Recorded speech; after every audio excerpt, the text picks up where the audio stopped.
Well, hello, everybody, and welcome to the Type Thursday Book Club, where three professional designers in typography, UX, UI branding review a book together, first independently, then we come online together and we review live our ratings according to 5 criteria.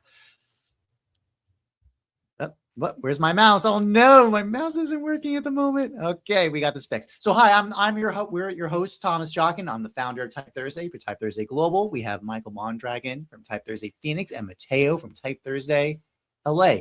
Gentlemen, how are we doing today? Doing great. Thank you so much.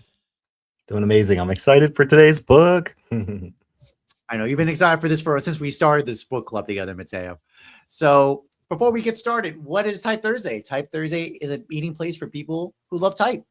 We hold in-person meetups around the world, currently in Phoenix and in Los Angeles right now, where people share work in progress projects that use letter forms, whether it be UX, UI, branding, type layout, logo design. If it's using fonts and using letter forms, you're welcome to Type Thursday. So definitely be sure to check out our live events when we have them at Type Thursday in a city near you. So, but this week we have the book club. So when we're not in physical Type Thursday events, we're online together, reading books together. In this case, it's Robert Bringhurst, Elements of Typographic Style, a classic in the pedagogical training of typography. And we're going to review that today, according to 5 criteria, which we agreed to beforehand. So these are clarity of concepts, visual inspiration, practical application, typographic insight, and overall impact. Each of us have read the book privately. We use a 5-star rating system, which we can transition to. And we declare our voting decisions, what ranks we gave it, gave our reasonings, and we talk through whether we agree or disagree with each other. It's a fun time. I'm looking forward to this one. This one's definitely a very important text to my heart as well. So I'm looking forward to working with all you today. Awesome. We're going to jump right in. We're going to jump in. Yeah, we're waiting for this to go. Yeah, and the voting order, to mix things up today, Matheo, I'll let you vote first since you were so enthusiastic for this book. Then Michael, then me. Perfect. I had a psychic premonition that would be the case. All right. So let's remove this. Add this. There we go. Woohoo! So let me jump right in here and say that, Elements of Typographic Style by Robert Bringhurst has been a book that I first read a decade ago. And I didn't know that until I opened the book and saw my notes dated a decade ago, which made me realize, holy smokes, I've been designing for a decade now professionally. Because I picked this book up after I finished my bachelor's degree. And I really felt like they didn't teach me typography enough in school. And they also didn't teach a lot of concepts. There was a huge gap when I graduated between what they're hiring for in the market and what they taught in school, right? So the job market was just extremely different. And I keep hearing that same problem 10 years later with all the people I know now today, the designers. And if you need supplemental learning, then the Elements of Typographic Style by Robert Bringhurst are going to give you the clearest breakdown of any of these typographic concepts that I've ever seen by any design text. That's my hot take on this one. And hence, I'm giving it a solid 5 out of 5 for clarity of concepts. Nobody does it better than Robert Bringhurst as far as explaining what all these little nuances mean. You know, you hear these things or you don't, or you try to read about them, but they're confusing. Robert really takes the time to explain it in full detail, show it to you, and just make it very clear. Yeah, that's it. Yeah. So, I mean, I'm enthusiastic about this book. I mean, this book was made for this book club. I mean, it is definitely, and I'm surprised we didn't do it first, but I'm glad that we didn't do it first because it would be a hard one for any book to keep up with. But the way that I came across this book about 10 years ago as well. And the reason why I did it is because I wanted to take that next leap into typography.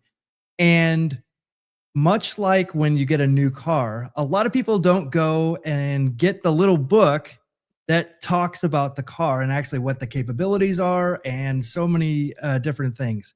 I feel like this book is that manual for typography. And for that reason, I too, I can do it right here. I'm giving this a 5 as well. I mean, like I said, it's almost off the page here. I mean, the ideas are precise, they're well articulated. Um, it can be dense, and you know that's the thing that I think that for any new designers, there's a lot to take in, and but it is very digestible as far as learning kind of things that you may have taken for granted in the past, and it'll give it a lot of clarity. So the clarity of concept is off the charts for me. Yeah, it looks like I am the outlier of the group, which is fine. I think it's what I'm kind of piggyback what Michael said at the very end. It's that obviously, as like I've read this book for like 15 years. I read this in design school in Parsons. I read this. This book is the book for typography training. It is. And I'll talk a lot more about that in the other criterion. But in clarity of concept, when I think of clarity of concept, I mean the thing where you read it and you instantly get it. Now, that's not what this book is. I think it's by design, quite frankly, because this book is it's poetic by nature. And I don't think that's a hindrance about it. But in terms of, we mean clarity is that like you get it instantly, you read it, and then you could just execute on it. That's not what this book's about. Because the thing is talking about is discernment and taste. That's not something you get one shot. No way. That's why you can keep reading this book for 10 years and still get new insights from it. So this is not even a detrimental statement about it. But I think in terms of my understanding of the term concept, clarity of concepts, because of its inherent nature to be a little obtuse and a little opaque in its language, I think especially because it does rely on it uses a lot of other models that if you're not aware of those models, you're going to have a problem understanding what he's saying. I'll give you an example. So he uses art history concepts to talk about the schema, the arrangement of typographic genres, and then uses music theory to talk about composition, like arrangements of the page block and margins and whatnot. If you're aware of those traditions or those models, this is going to make a lot of sense to you. If you're not aware of this, you're very weak in those areas of understanding, not going to go so hot. I say this because even though the music stuff, I only learned much later in life.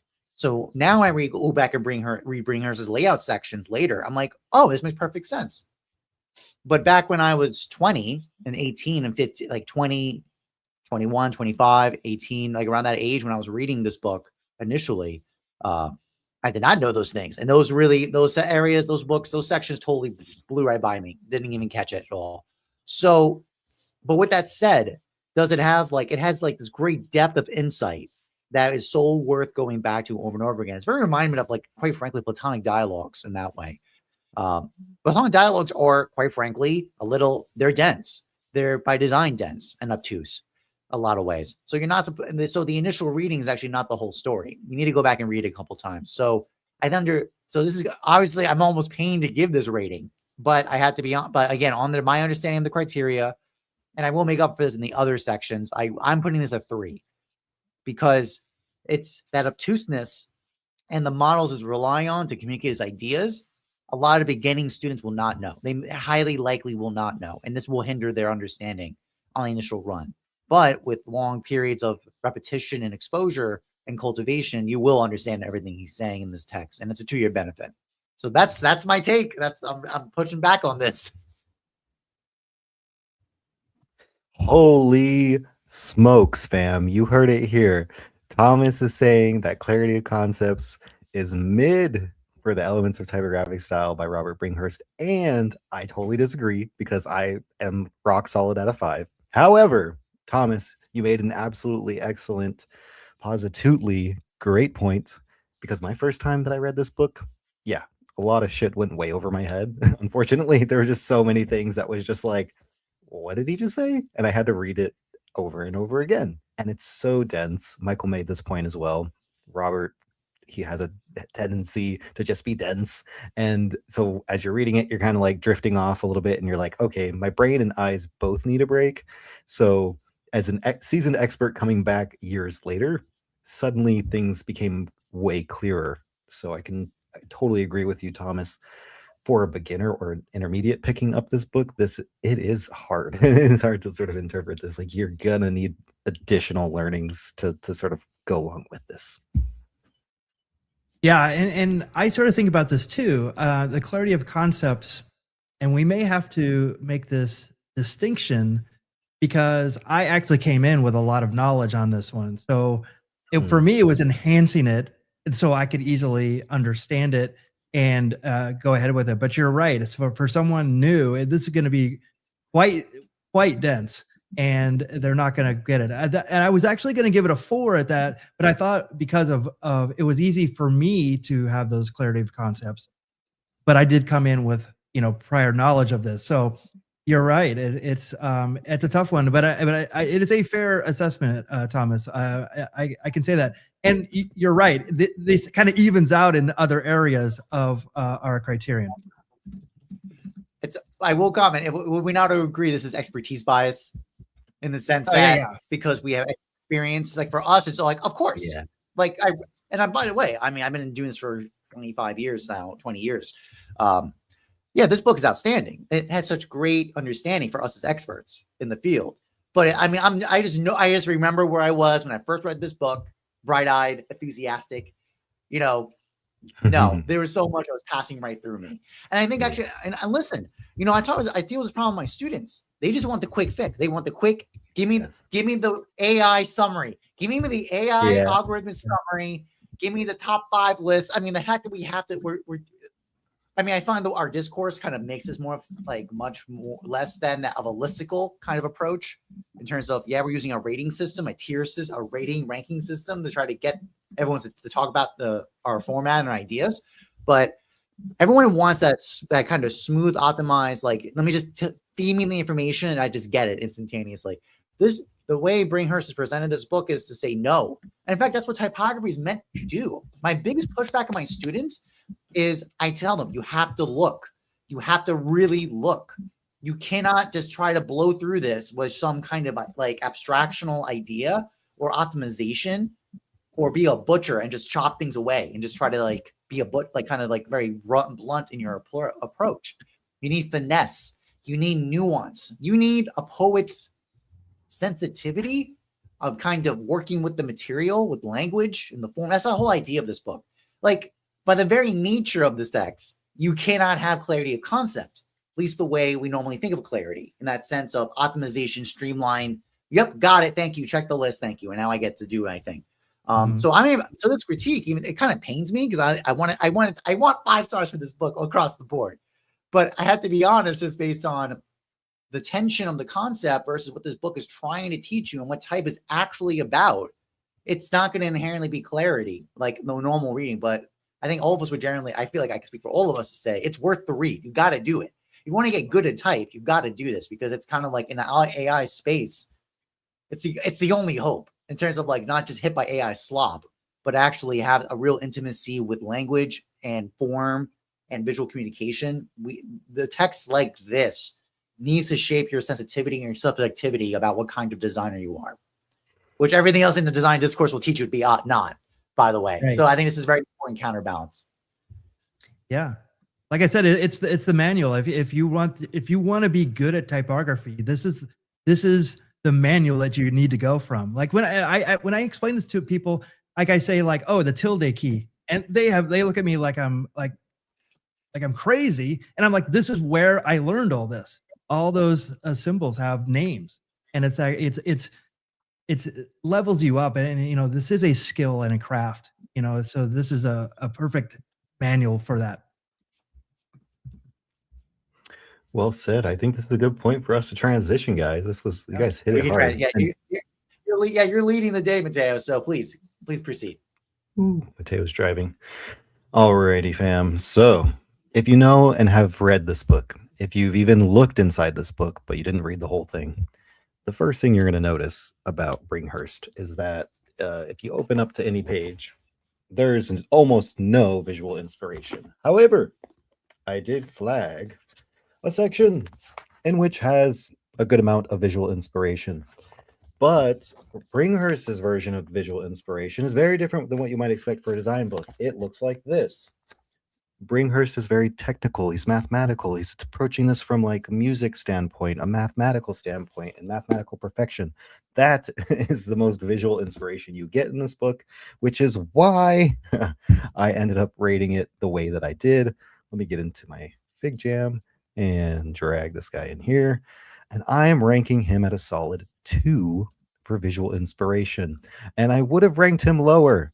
I would have. However, I'm giving him a 2 instead of a 1 because if you look through the book, specifically chapter 8, he relates it back to octaves and music theory, which is all based around, math. And he gives you lots of visuals about how to relay these mathematical concepts visually to your design grid and to the book and to the concepts he's teaching you, which I had never seen someone do before. Not quite like the way that Bringhurst does. He does a full breakdown of it.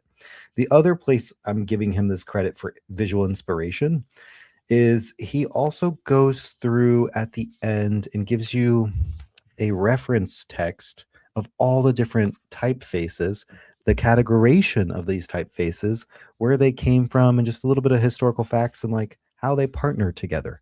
So in the back of this book, he does a wonderful job at giving you the best typefaces and sort of just showing you, hey, here's the family, here's what black letter looks like, and here's some historical facts about black letter that can help you decide how to pick your font based on your project and how to pair your fonts based on which visual aesthetics and time periods could pair well together, as well as he gives you the advice of don't pair the two things that don't look like a robot that's paired with a, I don't know, cowboy in the wrong way. It's going to look like they're out of two different worlds, right?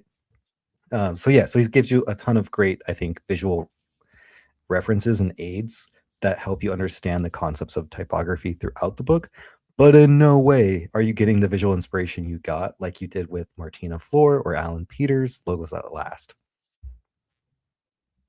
Yeah, I think you're right on that one. And let me go down to my Figma. I'm going to give this ranking at a 3 as well.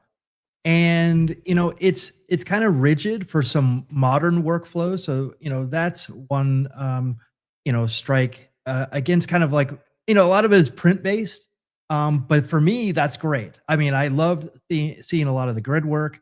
And the music part of it is every time I hear that, it harkens me back to Michael Stinson, who talked about the rhythm in typography. So music made a lot of sense in kind of the way it was presented and the way that the notes go on the page up and down, and there's like a flow to it. So that for me was never something that I held against it. But as far as visual inspiration, it's like making better letter forms. When I think of the other books that we did, we talked about like House Industries, Martina Floor, that the personality in type, it's probably not there, but the technical part of it, like with the tools that were used for different typefaces, how they were made and where they kind of started, the genesis of it. I loved all that, but visual inspiration, this would probably be not high on the list, although it does have a lot of great technical inspiration as far as structure wise, what your typography should be. My goodness, man, this is like the most fun book club yet, because for all the reasons you guys are all stating, I placed it at a 5. And here's, I know, this is hilarious. So the reason why, first of all, the book itself is a masterclass of what he talks about. The typesetting, the marginalia, the hierarchy levels, the use of rhythm and pattern in a typographic setting, the clarity of the diagrams to talk through his ideas. The visual catalog of the fonts in the back is a resource within itself, because to get the schematization of the genres and then actually get editorial commentary about these fonts, their history, the development, and quite frankly, his opinion to take on the validity of their visual quality. I think that's absolutely visual inspiration.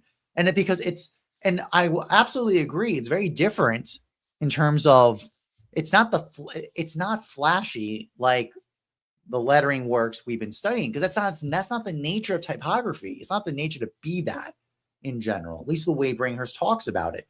I think it is the exemplar of what he talks about. Even the subtle detail, what paper choice is using, how the book cover was designed. There actually is there is real sensitivity. You know why I say this? Because let's compare this book to Inside Paragraphs, right? By Cyrus Highsmith. Like it's an order, like no one's looking at Inside Paragraph and going, wow, this is how you typeset a book. This is how you lay out a text. You know, no one's saying that. It's perfectly functional and it's good, but it's not something that orient like how to actually practice typesetting properly in a real deep way. Bringhurst, absolutely. There are so many levels of nuance, sophistication in the typesetting, the hierarchy emphasis, what font pairings are being used. Like this is like, as someone who's been doing this for a long time, whenever I look at Bringhurst just as the book, it's just a masterclass demonstration of what it means to be a great typesetter, knowing typography in the print tradition. So for me, and that again, this is why this book is for the subtle of subtleties of like what it means to be a typographer. Like you should get your job. If you're the kind of person that looks at Bringhurst, this book, and go, wow, this is amazing. Congratulations, you're a type nerd. There's no other way to put it, because only the type nerds are going to look at this book and go, this is the way. Like this is like everything I should be working on. Every Google Doc, right? Every little piece of typography, I should aspire to this level of consideration in my type. So that's why I'm giving this 5, and we got big differences. So this is fun. I love it. Bro, you know, leave it to the type designer in the room to rank Bringhurst as visual inspiration at 5, because coming from my graphic design background, my web design background, UI, UX, I'm like, there's no way I'm ranking Robert Bringhurst as a 5. I maybe would have gave him a 4 for all the points that you made, because Thomas, you made some excellent points. Like, look at this book as a master text of craft and typesetting, and it is there, from the heading structure to the use of margins to the way he carved out the page mathematically. And it's like, if you ever hold this book in your hands, the immediate thing you feel right away is how ergonomical it feels, and how like the golden measurements of the universe, just like it fits perfectly into your hands, it opens perfectly, it reads perfectly. Yeah. So like from those points, yes, I would rank it higher. However, we do a blind rating reveal, and we reveal these ratings live, and this is what happens here. This is it. Interesting points, though, Tom. Yeah, and I feel like you're right. It's we're also doing it from the heart as well. I think if we would have done this together, and we would have come up with different opinions. So I love the fact that we come into it blind as well. And show the book again, Matteo. I want to show another thing. Like even the way that this is like this is a different book from the get-go. The way that it's it's more vertical, and it's even that part of it is I would think inspiration as well, but I didn't even consider that. I was like, yeah. I meant to say this. I forgot to say it in my little speech of my rating, but Matteo, go back to put the camera back to Matteo. We put the book up. Like the very fact that Bringhurst had to fight the publisher to allow him to do a non-normal, like a regulated format. That's this is not a normal 6x9, or letter size. Like, no, he demonstrates what he says. I tell my students, don't just do the default. Don't just do the default trim size. That's a design choice. You're setting the musical cadence, concordance of everything else that happens inside by what trim size you choose. Like that is the fact that that's a design decision. That's the good stuff. That's what I'm talking about. Yeah, that's the kind of stuff as a typographer. You get your rocks, you get your jock, you get your pants rocked just to see that. It's just like, yes, that's the kind of consideration you need to think about. Anyways, and then also just like that, look at that. I was just lecturing with my students about counterbalance on the cover. There's really subtle gestalt principles. It's a very basic cover. Listen, typographers are notorious for being very boring, but the very fact that look at this little move Look at that outdent of the italicization of the article of, right? For example, look at the counterbalance of the E, right? Put to the right side. So now you have a counterbalance between the title and the E in the bottom. Okay, this is the kind of stuff I just go nuts about because I'm like, yes, this is the good stuff. This is that was 100% a fight, and it's probably the reason why I thought it was like a car manual, like it would fit in the glove box. Yeah, I didn't even consider that. That's awesome. I mean, I love that. Like every time I hold it in my hand, it's just like it's the perfect size for your palm, and this is so well designed from a type designer perspective. Absolutely. And the cover, I was like, why is this cover so boring? But it took me years to appreciate exactly what you just pointed out, Thomas. I was like, wait, there's actually a lot of like nuance here that you now appreciate it. But yeah, this was good. Okay. Woo! I've screamed enough. My great passion. Matheo, please continue. Let's go, fam. So we are on the section for practical application, and this means usefulness for teaching for professional practice, or applying it to your professional practice as a designer. And if you're to pick this book up and read it front to cover, for me, I'm going to give it on practical application a solid, for me, I'm going to say 4. And the reason that I'm going to say 4 is because I'm a very visual person and I need lots of step-by-step and like, I don't know, what do you say? This like breaking things down into a workshop form or like an activity in order to be able to practically apply the principles, or even just be like, okay, now here's what I taught you, which it gives clear concepts right out the door. Now here's where you apply it to, and sort of like showing more examples of that. I think the book would have been way longer if he had taken the time to do all that. And I don't think that's the way he wanted to approach this. He really wanted to approach it as a timeless reference text. And so he doesn't reference software throughout the whole book, which makes this book stand the test of time. It's been 10 years since I first read it, and it's just as relevant today, if not even more relevant now. And there's just so much wisdom inside this book that you can practically apply to all of your design practice. It's tough though. It's tough. And if you're a new or intermediate in your career, you really need someone like I had, like Michael Stinson, who I didn't meet Michael Stinson or Rachel Elnar until I started coming to Type Thursday events.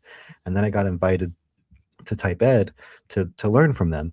And that's where all these principles that I had learned from the book started to come to the surface and make more sense for me. It really took somebody in person to be able to guide me, not just the book. The book was extremely helpful, but to get that into my design practice, I needed a mentor and some in-person learning. And that's what I felt like Michael Stinson did. Like he brought it to typography to life in a fun way to learn.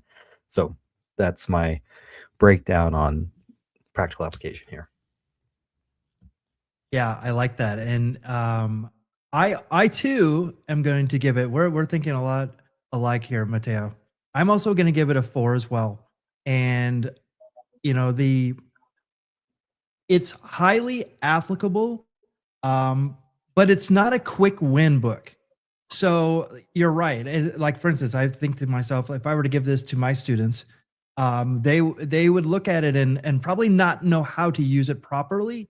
But over time, and referring back to it as we've talked about before, using it in that term as like, oh, that's what that symbol is used for. That's how you use, this format. You talked about not referring to software, which is actually a very interesting perspective, which I didn't think about. But they do reference Adobe because a lot of the Adobe people, they had all the fonts and stuff like that for Adobe at the beginning. That's the only time I've seen that mentioned. But I do like this, and I think the practical application, again, for a professional is outstanding, but for someone who wants to get better at typography, I think it's essential. Yeah, I think for me, so here's my deal. So I think I agree with everybody saying, listen, This book by yourself, you're not like, here's the trade-off. If you apply the ideas of this book, you will be a better designer, like regardless of your discipline, technology, or context. If you take the time with the text. Here's the issue though. Beginners are going to absolutely need a seasoned mentor or an instructor to translate the ideas of the book into application. So that's where it's a struggle in the sense that, actually, it's really interesting. So I'm talking out loud. The good thing I did my reading before I got swayed by you guys. But the general note is, I think in terms of like, because of its universality of statement, which is interesting because you would think like, oh, the web doesn't have this issue. Like you can't use this for the web. You can. I think the principles in this book absolutely apply. In fact, I remember there's someone, I don't know if he ever completed the project, who translated Bringhurst's Elements of Typographic Style for the web. This is from the 2010s. I remember this. He was not nearly as good as Bringhurst in terms of application, but in terms of actually laying it out and using it on the web, like the ideas. But the very fact that he made the attempt is showing that it could be used. It just hasn't been followed through. So I think for those reasons, because the core ideas are solid and more important, the kind of quality of mindset. I think for me, the biggest practical application about this book is to be the kind of designer who has that poetic consideration in how they work, where they're thinking about things. What's the relation with my margins to my text block? What is the typographic choice doing for the contrast and the quality of the tone of voice being done? How do I have sequence managed in a way to give different hierarchy and strength to the text to tell the story and the intentional structure inside the text, as well as authorial meaning significance?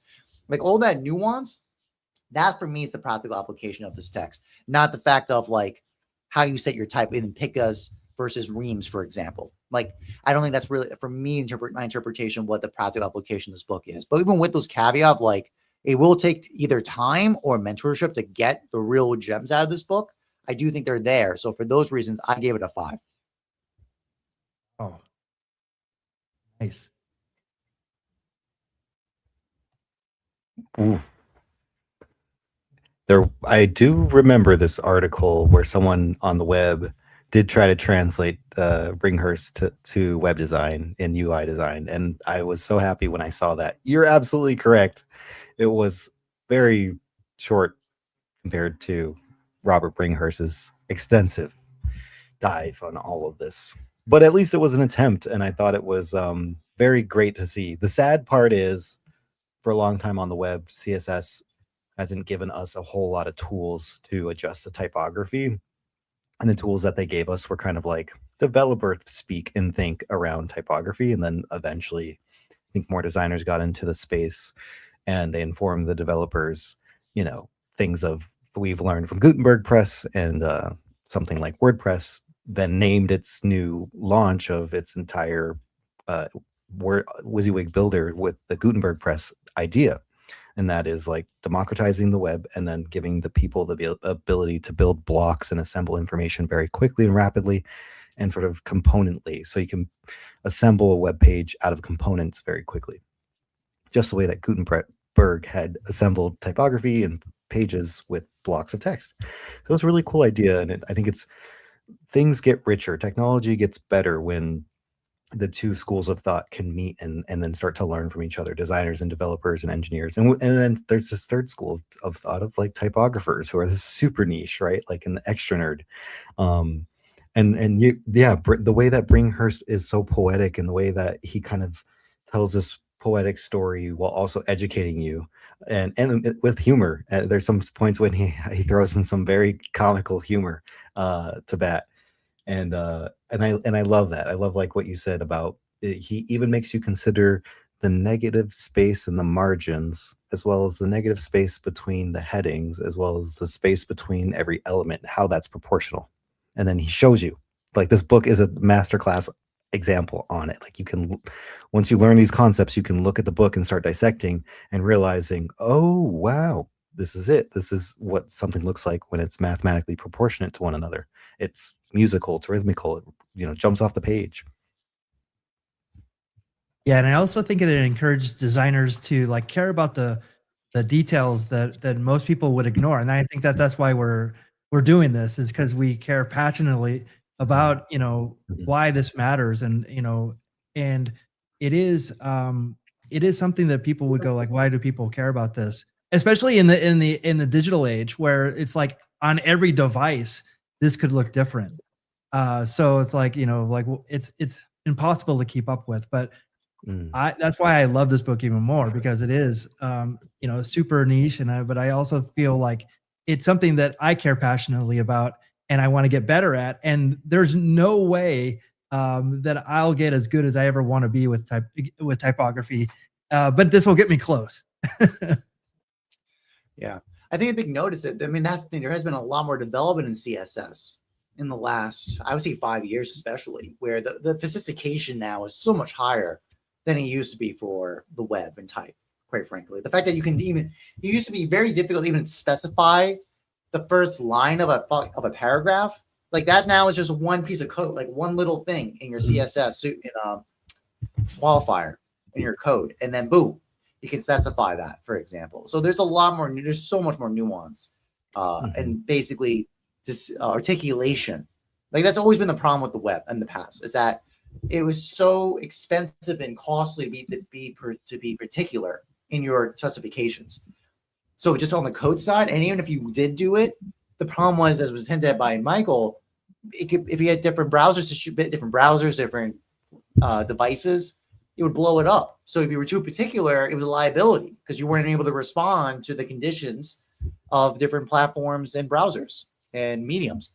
But there's been a lot more development and a lot more allowing of robustness while having flexibility. So I think we're long overdue for a reconsideration of typography with CSS that brings Bringhurst's ideas back, like really articulates Bringhurst's ideas and develops them further. Because I think the big note is that tension and design of control specificity versus the need to go with the DAO, right? The flow of how the web responds and bends and arcs, like almost like wood. Wood does that. Like it has to compress and expand according to the environment it's in, right? Design typography has to do the same thing. So it's not a liability of this book. It's just simply to say there's the new dimensions of quality of design. I really have not seen yet the book to talk about those aspects of it. But this book's it's almost like the next extension on what Bringhurst is talking about, is that nuance point that you guys are bringing up. So this is not a liability of Bringhurst. It's just simply saying that this is the groundwork to even start having a discussion of what does that mean on the web.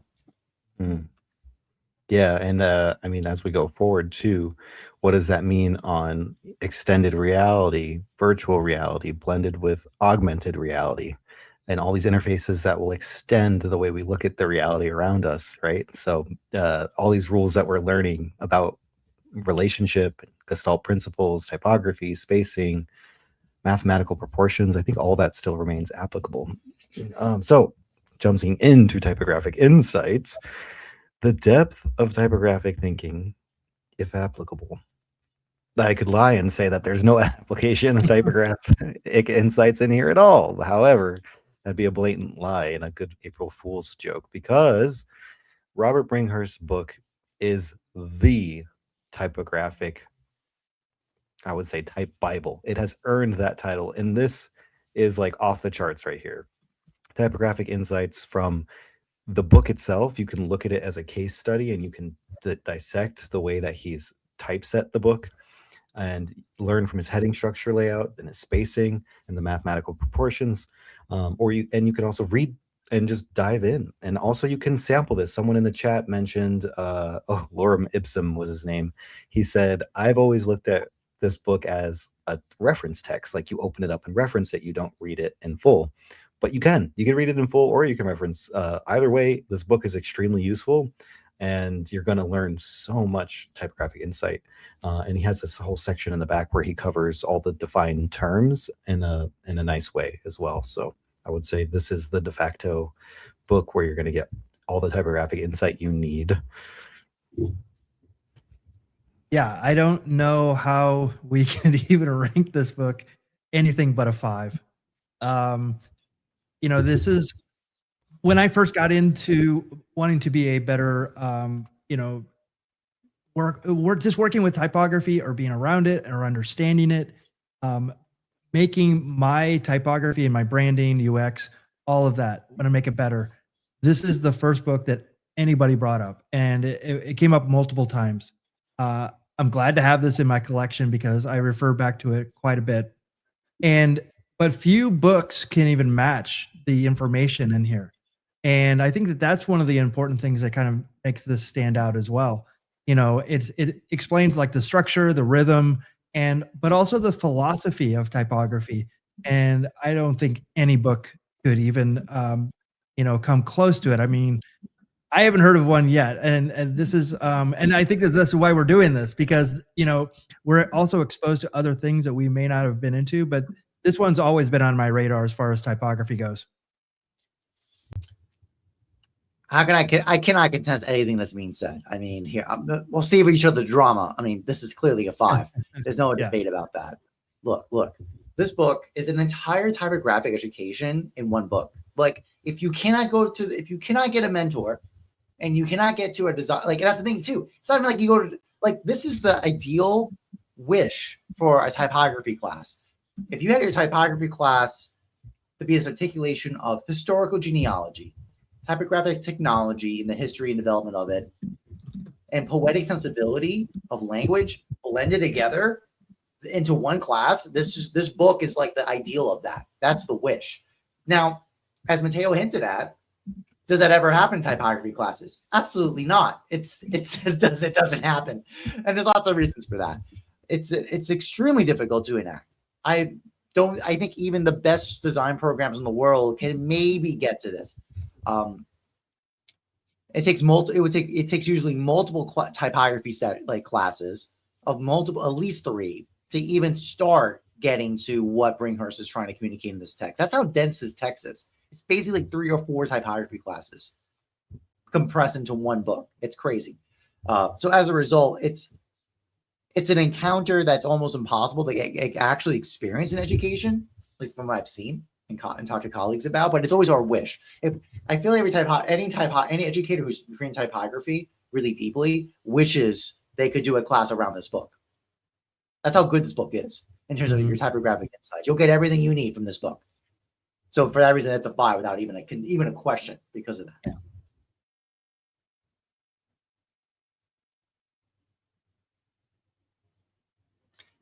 Is there anything I want to say? Because I feel like the big question is that this book is so good, and everybody agrees unanimously. This book is that good in terms of a textbook for typography. Like, if you're gonna get like a good textbook to get you like everything you're gonna need about type, lay at typography especially.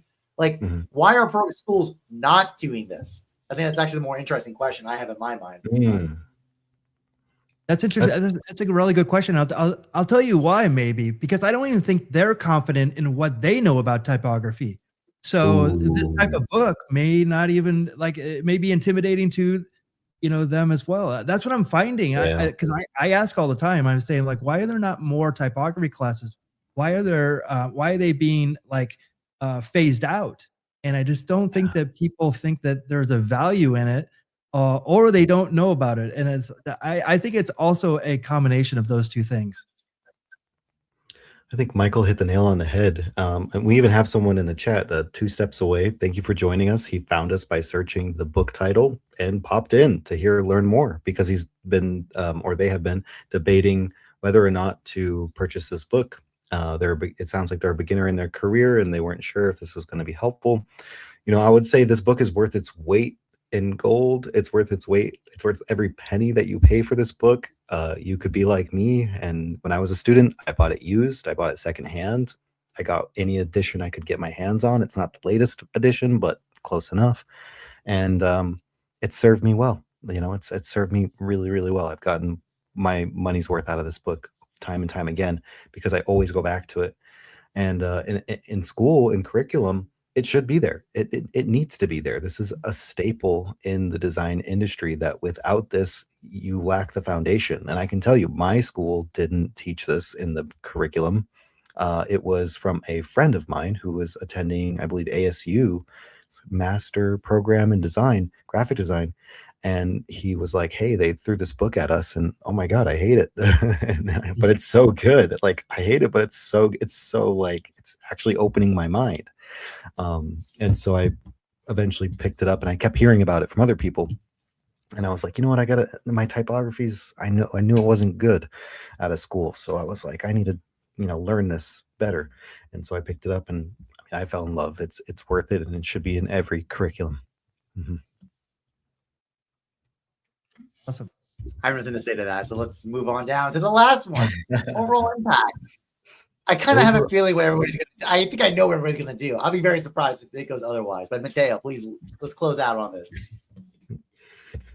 Alrighty, fam. So I highlighted a section here on page 143. He opens chapter 8, and he says, a book is a flexible mirror of the mind and the body. Its overall size and proportions, the color and texture of the paper, the sound it makes as pages turn, and the smell of the paper, adhesive and ink, all blend with the size and form and placement of the type to reveal a little about the world in which it was made. If the book appears to be only a paper machine produced at their own convenience by other machines, only machines will want to read it. So for me, I highlighted that right now because that's what we're facing.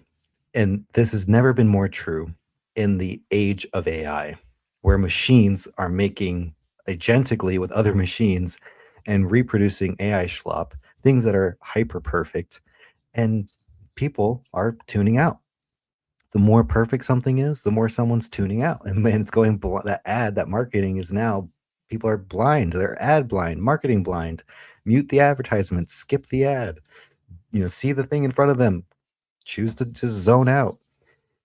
And if something's human made and messy or proportional and has the right figures, suddenly it's engaging. Suddenly it's far more interesting. And so handmade, human made, handcrafted is the way of the future. The value of humanity and things made by your two hands just increased because machine making and AI producing and content creating it's commodity now. You can click of a button, have something made. Does it engage? No.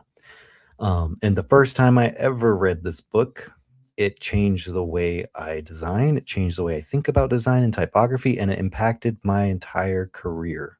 Hence, I'm putting overall impact and lasting relevance and in the influence on the design field, solid 5, like off the charts. If we could go off the charts here. So, yeah. Oh, that's going to be a tough one to follow up.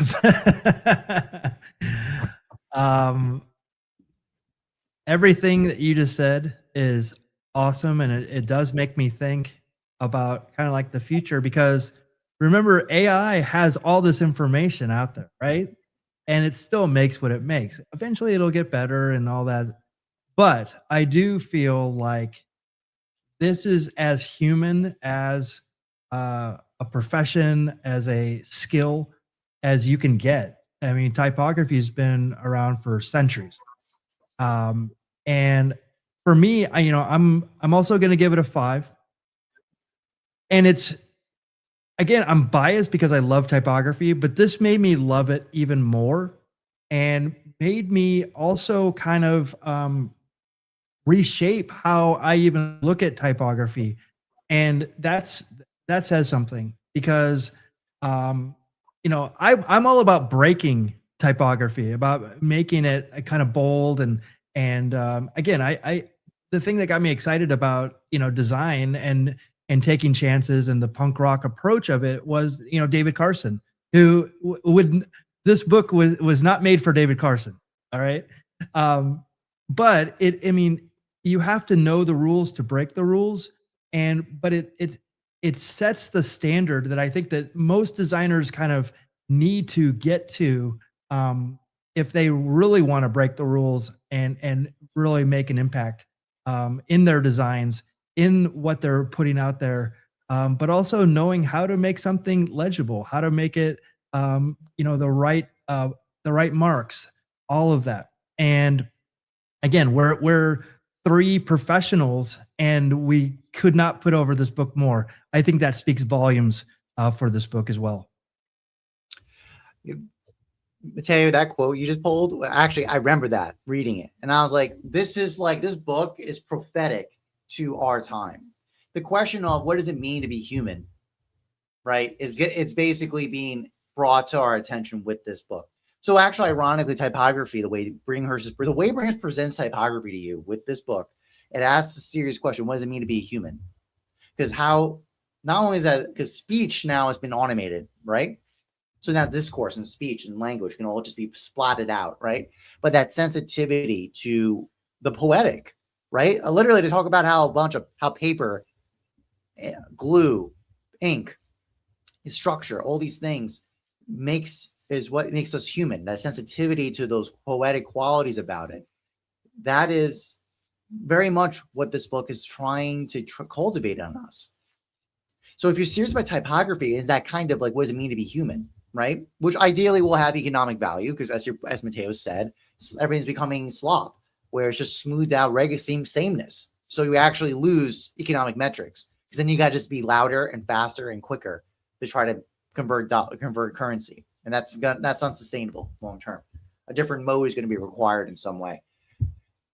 Typography is that soul.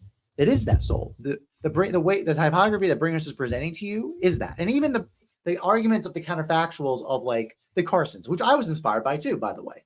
I was immensely inspired by Carson, but Carson still had soul. You can even see the way he talks about it. He is talking about that. You can tell there's this kind of, the disposition of a typographer is this person who's playing with language as a material. Language is material for a typographer, and they're working on a canvas, and then they're working with it. Just different qualities and temperaments about it. And Bringhurst says it. You can break all these rules, but you're still responding to it. You know.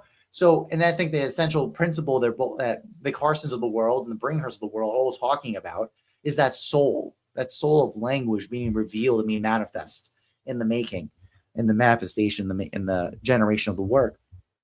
This is the kind of thing you need to take your time with this text. You got to take your time with this text. You come to this book bit by bit. You can come as a reference guide. Yeah, there's nothing wrong with that resource in that way. But also, you should just read it. I think it's almost like you should do like a yearly break. Like every year, you just take a break. You know, stop your designing for a bit. Take a weekend off. Just read the text and just chew on it, and let the guidance of the author bit by bit internalize that sensitivity of that kind of being a temperament, a disposition that eventually becomes your own unique voice, because you're going to have to internalize the Bringhurst differently, both because the circumstances of your design is different, technology you're using, the constraints you're responding to, all of them are going to be different than Bringhurst. But nevertheless, you have to internalize. That's what makes your voice, typographic voice, is going to be unique. Typographic voice is very much like the cultivation of your personality. It takes time. Doesn't happen in 1 year, in one semester. You know, a good typographic voice is going to take about 5 to 10 years to cultivate, to get started, to start showing up, to be something substantial. And I think that's what makes it very beautiful. You know, this is kind of like this really deep sense of commitment and awareness. And that's why this text is not just like a go-to of like how to think about type. It's how to be a typographer. What does it mean to be a typographer? I think this book is, and it may seem dramatic to talk about it this way, but the bit that by what Matteo quoted, it's just a little sample of what this book is trying to gesture at with you. And if you take that seriously, I think you're a better human being. And I think that's actually a much higher standard than just a technical know-how or just here's the cool thing to do. So much better than that. So highest standard, highest ranking. Obviously, I should need to get in there and put my face in now. Excuse me. And there you go. Awesome. Great stuff. Great explanation as well. I don't think we do anything else to say, because we all agree. So it's not as fun as the beginning where we had some massive disagreements, which was super fun. Yeah, I mean, there's been some beautiful insights in this. Never did I think I'd pick up a graphic design book of any kind, or a typography book especially, and start thinking about the human condition, what it means to be human, what it means to communicate thought, and the power of words and the text. And that's what Robert Bringhurst does. He takes a poetic approach to examining the human condition and the power that comes with typography, to the power to move people, the power to communicate, the power to evoke emotion. And he says that the type designer's job serves both sides, and to use type for good or for evil. Fortunately, it's not your job. You're giving those words to the world, and it's quite an interesting position for him to take. You know, there's no one side or the other, but he does it in such an inspiring way. You know, yeah. This book has opened my mind more than any other book, so that's why I say it is worth it. The time investment, the money investment, it's worth it having a copy. 100%. I got nothing else to say. On that note, shall we move over to our wild card round? I Yeah. wonder what we're going to get this time. I'm curious. Give us a new one. For real. Let me You know how random this goes. Shout out to all the people in the chat. Thank you, Lorique, for showing up. Andrea, 2 steps away, for finding us today, literally today, finding us and just jumping right in. Thank you, Pam. I guess a Lorem Ipsum in there. Yeah, it's been great. All right. Pull it up. And there we go. Let's see what we get.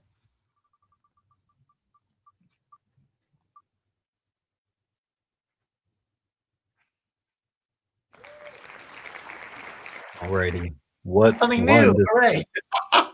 What one design tool or piece of software pairs best with this book? Oh, right off the top, InDesign.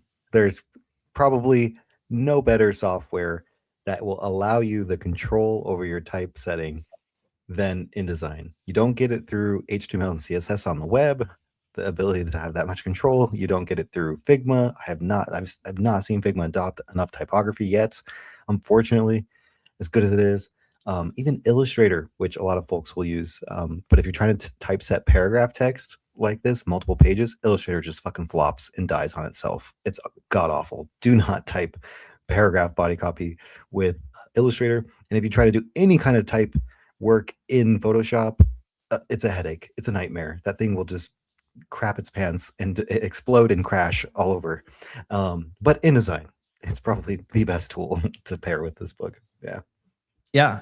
I don't think that there's any debate here. InDesign for sure. I remember, and I probably told this story before, but it bears repeating. I remember when I was taking the type ed classes at the beginning, and I thought that I was a hotshot graphic designer. I knew everything there was about InDesign, and I saw Michael Stinson show me just even like character styles, paragraph styles, all of the things that you could do, grep, all of the things typography related. And it got me thinking, I'm like, I can't imagine the way that I would approach. Like if somebody said like, oh, we want to, typeset a book. Like I wouldn't even have considered InDesign. I would have been like, oh, I'll just do it in all in Illustrator or I not that I would do it in Photoshop, but I was like, I wouldn't even considered it. And now I'm just like, I can't consider anything but InDesign for a lot of projects just because of the typography aspect of it. And when I teach this to my students as well, I go, trust me when I tell you, you cannot do this in any other Adobe program with typography. So I love that element of this and laying it out and making typography the most it can be. And InDesign is easily the leader in that. Yeah, I mean, actually, I thought Mike were going to be fun and just say, oh, Quark. We're going to do some Quark Express. We're gonna go, I was waiting for that. Yeah. I know. Because that's the point. It's like, it's funny, even though we have, what is there? Oh, God. The competitor to Adobe, the Figma or Affinity. Affinity, Canva? right? Yeah, Canva, Affinity, exactly. None of them are even coming close to touching InDesign. It's super niche, I get it, but it's the point. It's just like too much firepower. It's just like, the thought of like teaching a typography class not in InDesign is absurd. It doesn't make any sense. No, I do think there's a tension. I do wish. And I'm still standing on it. I think CSS is getting robust enough that you can teach Bringhurst with CSS. You can do it. It's just that it's just now difficult.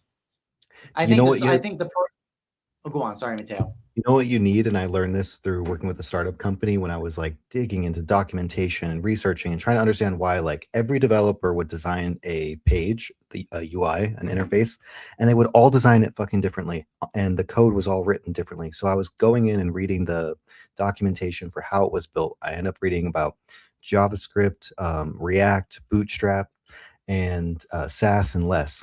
So Sass and Less are the extensions that extend the CSS language into a more programmatic, like feature rich language so that you can use variables. Now, if you use variables, you can approach all these things that Bringhurst talks about, like the M space and the N dash, because what are those? Those are variables to the width of the M inside the font. And so now you can actually write that in using Sass or Less and variable logic and make sure the spacing and rhythm of your pages and flows and M's and Rems all follow this modular model, right? And scalable, flexible model.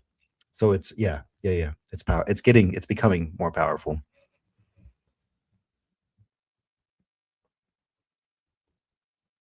Yeah, Michael, I don't know if you have any more thoughts before we move on.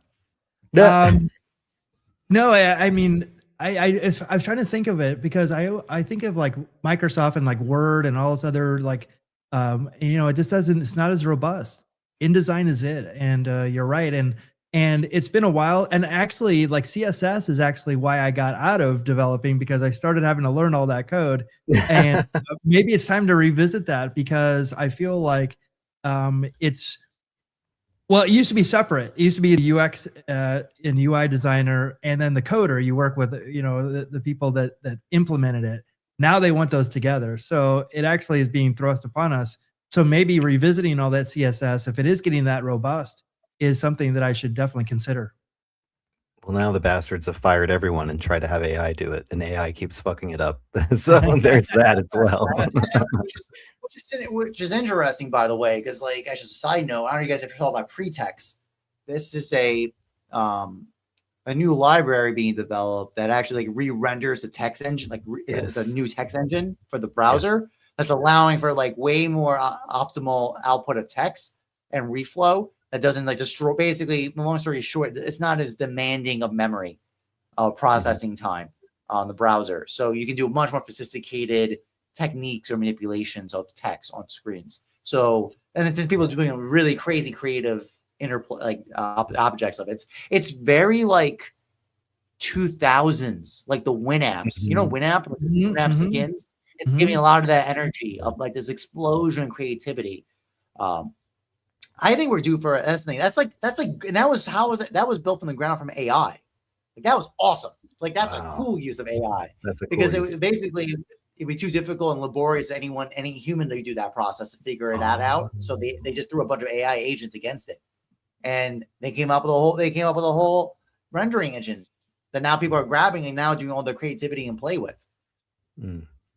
That's amazing. That's so cool. Yeah. And that's when I saw the dragon. If you've seen it on online on socials, there's the page text and a dragon's floating through, and the text is rearranging itself around the dragon.